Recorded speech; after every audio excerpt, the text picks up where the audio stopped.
अजित पवारांनी स्थापन केलेला पक्ष भविष्यात राहणार नाही असं संजय राऊत म्हणतात। राष्ट्रवादीमधील अंतर्गत वादावर राऊतांनी हा मोठा दावा केलाय। शरद पवारांपासून अजितदादांना तोडल्याचा भुजबळ तटकरेंना पश्चाताप झाला असेल असंही राऊत म्हणाले।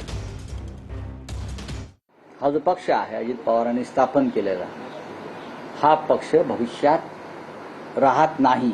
भुजबळ, प्रफुल्ल पटेल, तटकरे, हसन मुश्रीफ, धनंजय मुंडे ही जी चौकडी आहे ती आता पश्चाताप दग्ध असतील।